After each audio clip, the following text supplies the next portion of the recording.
So, Jeff, this is really, I feel honored that I'm sitting here talking with you because you have in your repertoire of things, you teach, I know at the university level, so I do too. You've been teaching appreciative inquiry for a long while. I think the best way to say it is I do teach, and I teach at the university up in Canada. I use appreciative inquiry in my teaching for two different classes, leadership and consulting. And if we really think about appreciative inquiry and how I got exposed to it, I was sharing the story with you earlier. Many years ago, in practice as a leader in a large organization, we tried everything for years with a struggling division, manufacturing space, probably at the point where if we didn't change things, we were probably gonna have to shut it down, right? In a small town that, was dependent on manufacturing, a lot of people's lives depended on this work. Someone at the time sent me this article on appreciative inquiry, and the article I found fascinating. It jived with what I believe from a value standpoint, but I remember exactly thinking, I don't know what to do with this. You liked it, but you didn't I know what to do liked with it, but I had no idea how I would ever implement it. And so we played around with a few things, and at its core, it had two main, I would say, practices or principles that we had to embody if we were going to try this. So number one was that we wanted to value the voices of everybody in our company. And to be honest, at this point in my career, in the situation we're in, I was kind of at my wit's end because I tried it the other way and it didn't wasn't work. working. And so I said, why don't we bring everybody into the conversation, number one, and number two, why don't we ask different questions, right? And so if you think about appreciative inquiry and what it is, appreciative in the sense that what we focus on grows, right? It's not just appreciating and acknowledging other people, it's really the focus of attention that we put our efforts towards. And inquiry being the focus is going to be driven by the questions that we ask, because questions can change our future even before. Can you give an example of that in some way? An example of the changes in the questions you ask. Yeah, so typical questions that we might ask would be focused on what's wrong, what's broken, what's missing, and why did this happen in this way? And oftentimes the answers we're going to get are going to be focused on things that pull energy out of a room, right? Whenever we're talking about, oh, I did this or this person did that, it doesn't feel good, right? Not only that, is those questions are only going to get you back to, at best, where you were before. They're restorative in nature, right? So what went wrong, if we figure out what went wrong, we're only going to get back to. If we're talking about the symptoms, not the possibilities. Exactly. And so what we're talking about with the appreciative is let's focus not on restoring a problem, but instead what it is we most want. What's that ultimate outcome that we're searching for? And it allows us to move way beyond just restorative to abundance type thinking, where people are identifying new possibilities and they're actually energized by it because they're not focused on who did what wrong. So, let me just build a little bit on that. So what that kind of inquiry might lead to is an understanding of what would be better. What would be better? And if you even go beyond that, what might be possible?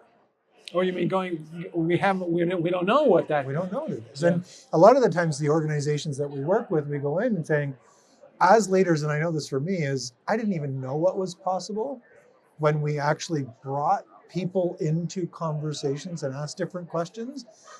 We had done, like, for that division that I was talking about, that we leaned into this for, we had struggled to go from 200 million to 220 million every year.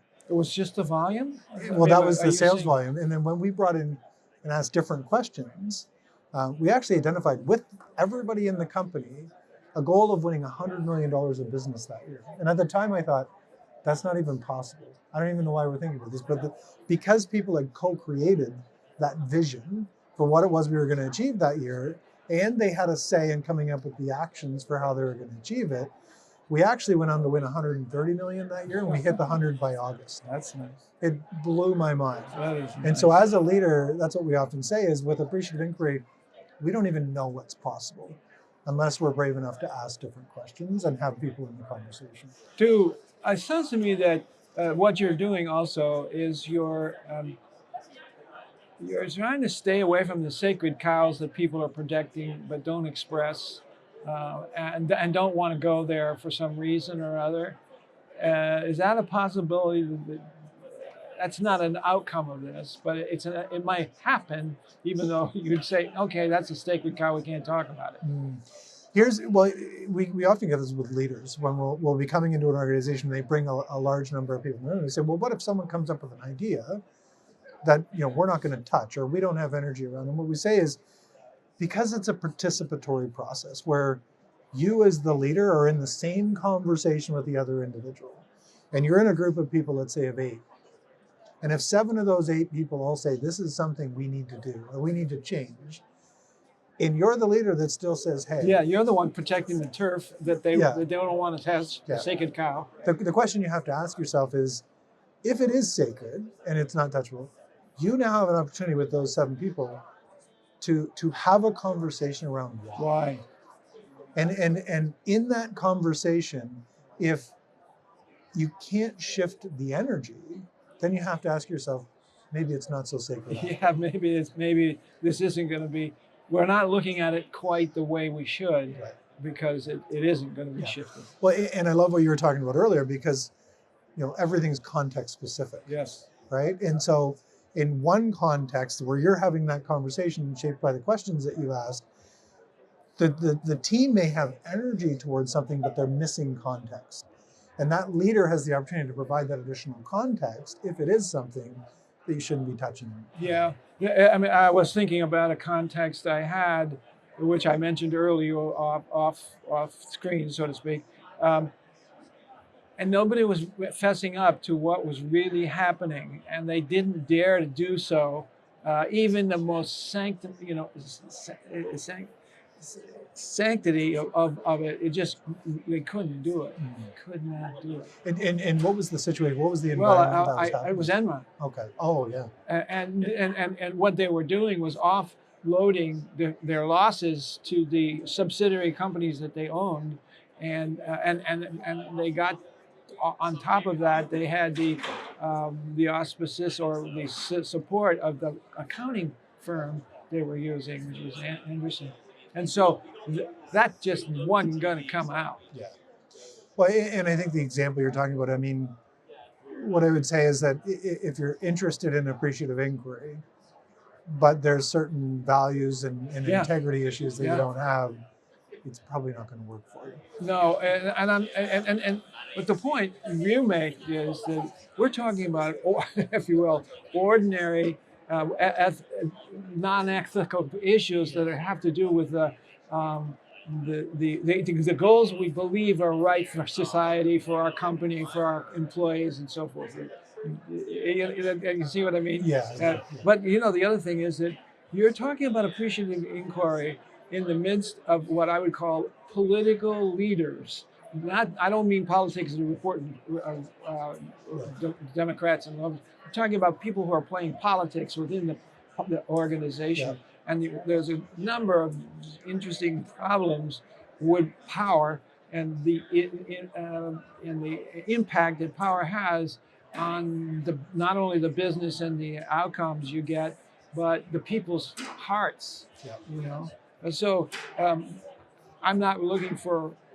I appreciate you saying appreciate inquiry may not be useful in certain circumstances, and that's always good to take something that you really care about and say it has its limits, and I like that. Yeah. It says a lot about who you are and what you believe. Thank you. And I think the best way to articulate it is where I was explaining earlier. You really have 2 people that often lean into appreciative inquiry. It's the people that have tried everything else. And they're ready to give up. But they're like, there's got to be something out there. There's got to be a solution. There's got to be a way. And so they've got the humility to bring a different approach into that organization because they're not ready to give up. The other end of the extreme are the people that are true believers, that are ready for what's next and best, that Very believe hopeful that, it's working. yeah, Gonna work. and they believe that, the purpose of business goes on just beyond profits. It's about accelerating change and positivity and bringing out the best in people and maximizing what's possible for the company and the community that they work in. The people in the middle usually have to They're go going to to one have end to of the take a little extreme. more time to get to them. They take a little bit more time. Yeah, exactly. And I mean, my background too, my history was, I had to go to the left, right? I had to be in a position where we had tried everything else. We thought as leaders we had the answers. We realized we didn't, and we had to try something else. And you did it. You did it. You lived your, you talked to you walk your talk. Yeah, It's 100%. phenomenal. Just phenomenal. Do you want to do any jokes? Oh, the buffalo. What did the buffalo say to his son as he left for school? Bye, son. Bye, son. Yeah.